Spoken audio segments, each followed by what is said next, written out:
ইছামতি নদীর তীরে ছোট্ট মধুপুর গ্রাম। চারিদিকে খোলামেলা প্রাকৃতিক সৌন্দর্য এই গ্রামটিকে ঘিরে প্রকৃতির কোলে এক সুন্দর বৈচিত্র্যময় জীবনযাত্রা তৈরি করেছে। কয়েকটা বাড়ি এদিক ওদিক ছড়িয়ে ছিটিয়ে রয়েছে। নামে গ্রাম হলেও বেশিরভাগটাই ফাঁকা মাঠ, পুকুর, জলাশয় আর বড় বড় গাছপালাতে পরিপূর্ণ। গ্রামের একদম সীমানার দিকে রয়েছে একটা মস্ত বড় তাল গাছ, আর তারই পাশে বেড়ায় ঘেরা একটি ছোট্ট খড়ের ছাউনি দেওয়া মাটির বাড়ি। বাড়িটি মনোহর চাটুর্যের, কিন্তু ভাগ্যের পরিহাসে গ্রামের সুন্দর বৈচিত্র্যময় জীবনযাত্রার সুখ বোধহয় এখানে ধরা দেয়নি। তাই হয়তো বউ আর ছোট্ট দুটি মেয়েকে রেখে বাবা মনোহর চাটুর্যে সেই যে জাহাজে কাজ করবে বলে বাড়ি থেকে বেরোলেন, আজ পর্যন্ত বাড়ি ফেরেননি। অভাবের তাড়নায় কমলার বাগানে হওয়া শাকসবজি রোজ হাটে বিক্রির পথ ধরলেন। গ্রাম থেকে হাট ওই মাইলখানেক দূরে। কাক ভোরে বেরোতে হতো, ফিরতে ফিরতে সন্ধে হয়ে যেত। কোন রকমে আধ পেটা খেয়ে দিন চলত কমলা দেবী এবং তার সঙ্গে তার দুই মেয়ে রমনা আর যমুনা। তাদের বাড়ির পাশে ছিল মস্ত বড় একটা তাল গাছ। ফুল ফল কিছুই ধরত না তাতে, যাকে বলা হয় বাঁজা গাছ। তাল গাছটি লোকজন বিকেল হলে একটু এড়িয়েই চলত। বিশেষত বাচ্চাদেরকে ওই গাছের আশেপাশে যেতে দেওয়া হতো না। লোকজন বিশ্বাস করত সন্ধ্যা নামলেই রাতের বেলা ওই তাল গাছ থেকে নাকি কিছু একটা নেমে আসে। এক পা বিশিষ্ট এক অতীব ভয়ানক ভৌতিক প্রাণী। তখন গ্রীষ্মকাল, কালবৈশাখীর সময়। চারিদিকে ঘন মেঘ ছেয়ে গেছে, ঝড় উঠেছে।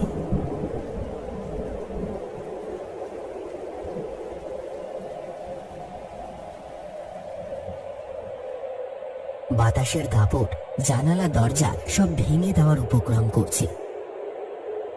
এদিকে হাটে তখন সবে সবে ঝড়ের হাওয়া বইতে শুরু করেছে। চারিদিকে সবাই দোকানপাট গুটিয়ে নিতে ব্যস্ত। কমলাও বাড়ি ফেরার প্রস্তুতি নিচ্ছিলেন, কিন্তু হঠাৎ বিশু মোড়ল বলে উঠলেন, ঝড় উঠবে মনে হয় মা, একটু বসো। না গো বিশুদা, দেরি করলে যে হবে না, আমাকে যে তাড়াতাড়ি বাড়িতে ফিরতে হবে গো। কমলার কথা শেষ না হতে একটা বিদ্যুৎ ঝলকের সাথে বড় বড় বৃষ্টি ফোঁটা নেমে এলো। মা, এই ঝড়ে তুমি পৌঁছতে পারবে না, আর এই ঝড় জল খুব যে তাড়াতাড়ি কাটবে এমনটাও না। আমার কথা শোনো, এখানেই বসো। কিন্তু না গেলে যে। কথাটা শেষ হলো না কমলার। কালো ঘন মেঘে চারিপাশ ঢেকে গিয়ে প্রচন্ড বজ্র বিদ্যুৎ সহ কালবৈশাখীর তীব্র ঝড় বৃষ্টি শুরু হলো। দুটি নিরাশ আর ভয়ার্ত চোখ তাকিয়ে রইল তীব্র বেগে শুরু হওয়া ঝড় বৃষ্টির দিকে। ধীরে ধীরে রাত্রির আঁধার ঘন হচ্ছে। ঝড় বৃষ্টি তখনও থামেনি। ঝড়ের বেগ কমেছে, কিন্তু বৃষ্টি চলছে পুরো দমে। দুই বোন দাওয়ায় বসে আছে। রুমনা বলে উঠল, এই না, রাত্রি তো হতে যায় রে। হ্যাঁ রে দিদি, মা কখন আসবে রে? জানি না রে, হয়তো আজ আর আসবে না। ঠিক বলছিস দিদি, মা আসবে না? না রে, এই যা ঝড়, এত দুর্যোগে আসতে পারবে না রে। আমার যে খুব ভয় করছে রে। ভয় পাস না, মা কাল হয়তো সকালেই চলে আসবে। আমার সত্যি খুব ভয় করছে। ভয় পাস না, চল ভেতরে চল, বাইরে এত রাতে বসে থেকে লাভ নেই। গুটি গুটি পায়ে দুই বোন ভেতরে চলে এলো দরজা বন্ধ করে। বাইরে তখনও বাতাস বইছে সংসার শব্দ। রাতের নিঝুম অন্ধকার বৃষ্টির বেগের সাথে তাল মিলিয়ে বাড়তে শুরু করেছে আবার। একটা গা ছমছমে অন্ধকার ধীরে ধীরে গ্রাস করে ফেলে বাড়ির চারপাশটাকে। সকালবেলার দুটো পান্তা ভাত ছিল, সেটাই পেঁয়াজ আর নুন দিয়ে দুই বোন খেয়ে শুয়ে পড়ল। জমাট অন্ধকারকে ঘিরে একমাত্র আলোর উৎস হিসেবে টিম টিম করে জ্বলতে থাকে একটা হ্যারিকেন। মৃদুমন্দ ঠান্ডা বাতাস ভেসে আসতে থাকে বন্ধ দরজা জানালার জীর্ণ ফাটলের ফাঁক দিয়ে। দুই বোন ঘুমিয়ে পড়ে একটা মোটা কাঁথা গায়ে দিয়ে। রুমনা, এই রুমনা, এই ঝুমনা, মা তোরা কোথায় গেলি রে? দরজাটা খোল। রাত তখন কটা হবে, বড় জোর 2টো কি 2:30। চারিদিক থেকে তখনও ঝোড়ো বাতাসের সনসন শব্দ ভেসে আসছে। রুমনার ঘুমটা ভেঙে গেল একটা কণ্ঠস্বর শুনে। মনে হলো যেন কেউ ডাকছে তাদের নাম ধরে। মনের ভুল ভেবে আবার পাশ ফিরে শুতে যাবে, আবার কানে গেল সেই ডাকটা। কই রে মা, তোরা কই? দরজাটা খোল সোনা আমার। খুব ঝড় বৃষ্টি হচ্ছে রে, ভিজে গেছি, তাড়াতাড়ি খোল রে।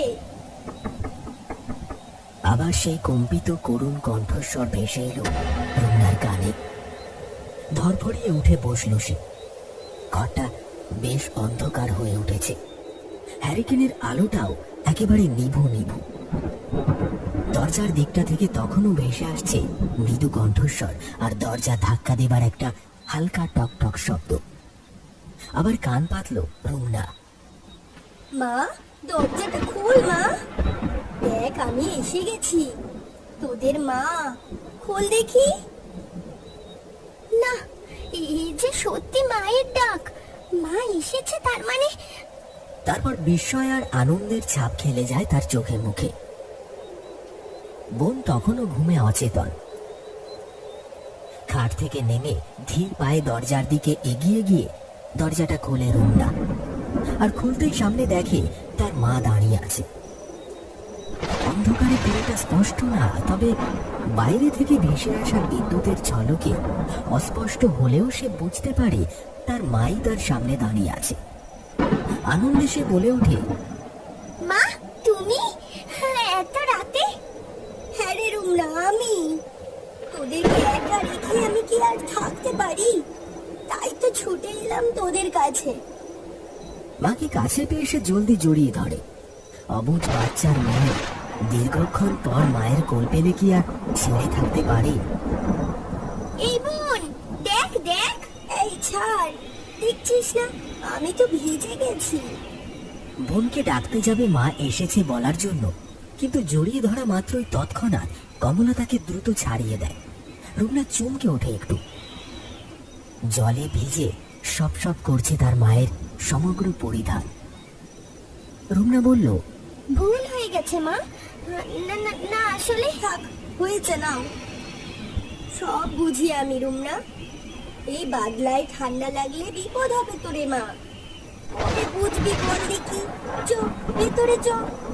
মায়ের কণ্ঠে আবার সেই স্নেহময়ী মমতা ফুটে ওঠে। সত্যি তো, এমন ঝড় বাদলে মাকে বাইরে দাঁড়িয়ে রাখাটা উচিত হয়নি তার। দোরটা বন্ধ করে ভেতরে ঢোক দেখি, জল বাড়ছে তো। হ্যাঁ মা, চলো। পাছে জল পড়ে ভেতরের ঘরটা কাদা কাদা হয়, তাই কমলা দেবী ভিজে কাপড় বদলাতে রান্নাঘরে চলে যান। রুমনা মাকে জিজ্ঞেস করে, মা, হ্যারিকেনের আলো তো ফুরিয়ে এসেছে, কেরোসিনটা পাল্টে জ্বালিয়ে দেব? না মা, থাক, এত রাতে আর করতে হবে না। সেই তো ঘুমাবো, আলো দিয়ে হবেটা কি? ঠিক আছে মা। তোরা খেয়েছিস তো? হ্যাঁ মা। যা শুয়ে পড়, আমিও আসছি। 2টি চিড়ে-মুড়ি দেব, খাবে? না রে, ওতে হবে না। তোরা শুয়ে পড় দেখি, খিদে পেলে আমি খেয়ে নেবক্ষণ। ভেতর থেকে কাপড় পাল্টাতে পাল্টাতে উত্তর দেয় কমলা দেবী। রুমনা আর কথা না বাড়িয়ে তক্তাপোষে গিয়ে শুয়ে পড়ে। বোন তখনও ঘুমোচ্ছে। সে বোনকে আস্তে আস্তে ডাকে, এই ঝুমনা, ঝুমনা, মা এসেছে জানিস? ঘুম চোখে ঝুমনা ঘুম জড়ানো গলায় উত্তর দেয়, মা। কই দিদি? এই তো মা, আমি এসে গেছি। মা। কমলা দেবী এসে তক্তায় শোয়।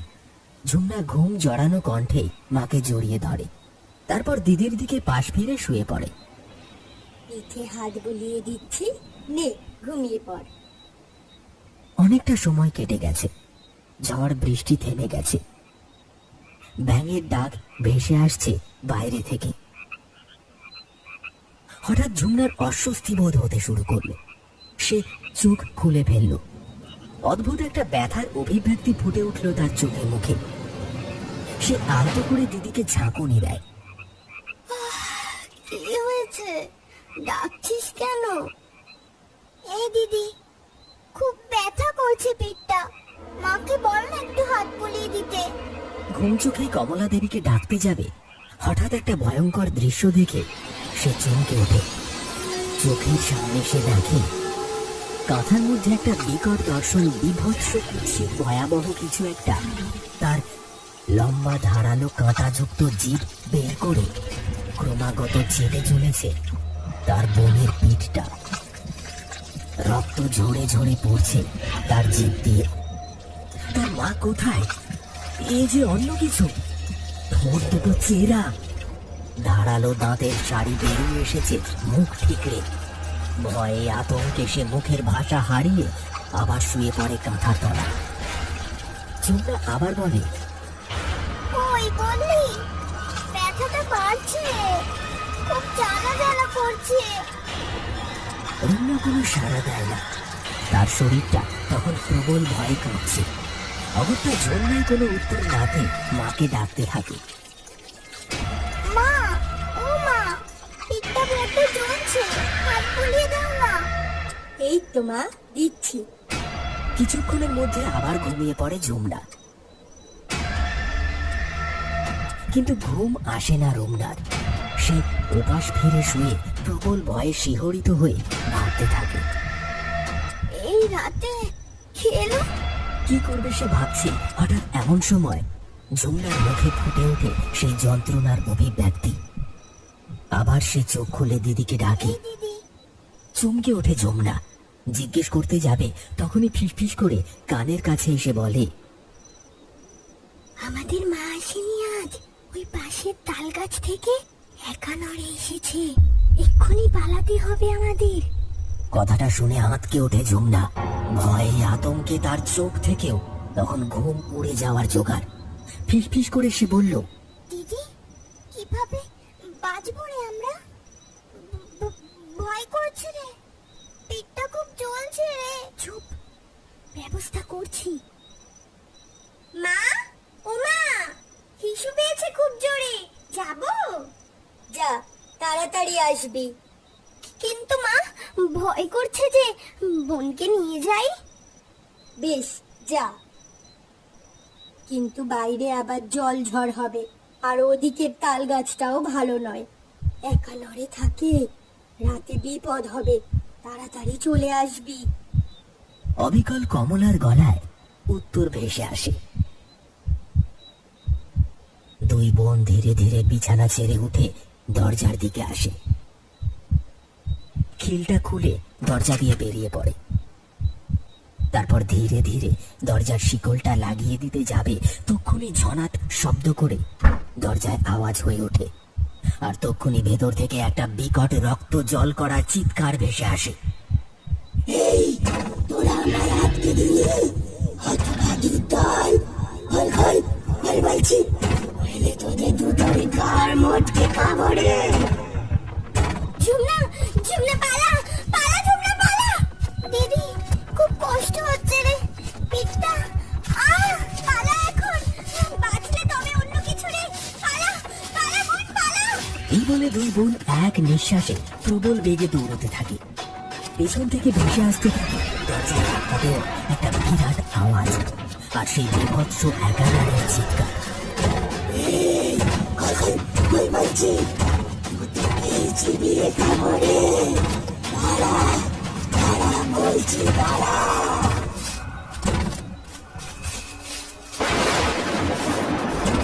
কিছুক্ষণের মধ্যে দরজা ভেঙে সে একা নাড়ে।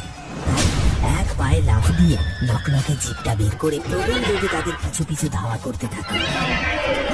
আকাশ ভেঙে আবার শুরু হয় প্রবল ঝড় বৃষ্টি।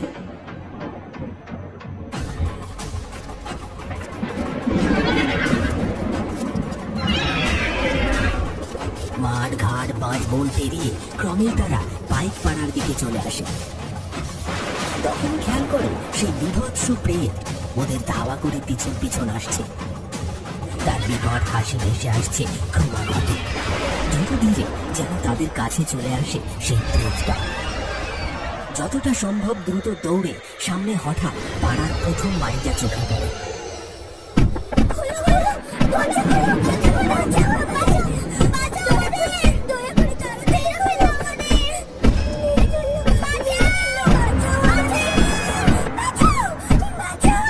রুমনা আর ঝুমনা সেই বাড়ির দরজার কাছে এসে দ্রুত ধাক্কা দিতে থাকে। তারপর কিছুক্ষণের মধ্যেই বাড়ির গৃহকর্তা হারাধন মুখুজ্জি দরজা খোলে। আরে বাবা, কি হয়েছে বাছা, এত রাতে? আমাদের বাঁচাও, এই নদীটা আমাদের মেরে ফেললো যে। দিদি, পেটটা খুব জ্বলছে বলে রুমনার কাঁধে অজ্ঞান হয়ে যায় ঝুমনা। হারাধন বাবু আর দেরি না করে তাড়াতাড়ি ওদেরকে ভেতরে নিয়ে যায়। তারপর দরজাটা বন্ধ করে দেয়।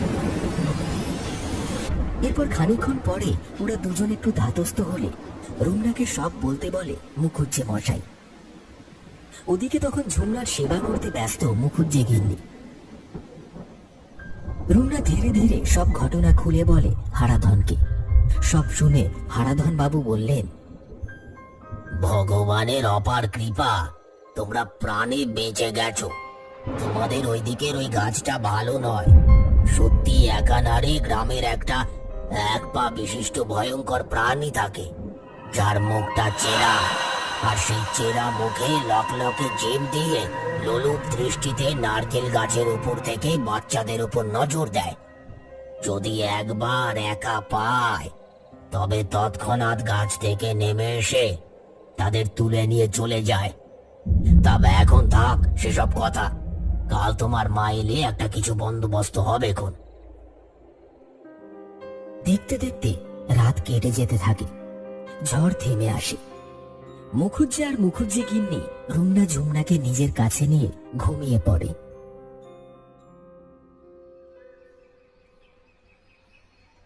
মুখুজ্জে মশাই আছেন? দরজা খুলুন, আমি কমলা। ও মুখুজ্জে মশাই, এত সকালে আবার কে এলো? হ্যাঁ, যাই যাই, দাঁড়াও। দরজা খুলতেই দেখে এক মহিলা। তার মুখে আতঙ্কের ছাপ, ভয়ে চোখ মুখ শুকিয়ে গেছে। হারাধন গিন্নি ব্যাপারটা বুঝতে পেরে তাকে ভিতরে নিয়ে আসে। কর্তাকে ভেতরে গিয়ে ডেকে আনেন। ধীরে ধীরে তাদের কাছ থেকে সব ঘটনা জানে। রুমনা ঝুমনা ঠিক আছে শুনে কমলার চিন্তিত মন ঠিক হয়। সে কান্না ভেজা কণ্ঠে জিজ্ঞেস করে, আমার মেয়ে দুটো কোথায় কর্তা মশাই? ওরা ঠিক আছে, ঘুমোচ্ছে। সব বন্দোবস্ত করে দিয়েছি, চিন্তা করবেন না। কিন্তু কর্তা মশাই, এখন কি হবে? এমন অবস্থায় এই ভিটে ছেড়ে যাব কোথায়? সকালে গিয়ে দেখি ঘর লন্ডভন্ড, দরজা ভাঙা। আমার মাথায় যেন আকাশ ভেঙে পড়ে। তারপর মাটিতে পায়ের ছাপ দেখে ওটা ধরে দৌড়ে আসি। হারাধন অনেক ভাবে, তারপর বলে, বেশ দেখছি, মেয়েরা ঘুমোচ্ছে, দুটো চিড়ে মুড়ি খাও, ধাতস্থ হও। বেলায় আমি লোকজন আর তান্ত্রিক ডেকে নিয়ে যাচ্ছি। অনেক বেলায় রুমনা ঝুমনা আর কমলা দেবীকে নিয়ে সদল বলে হারাধন মুখুজ্জে রুমনা ঝুমনার বাড়িতে যায়।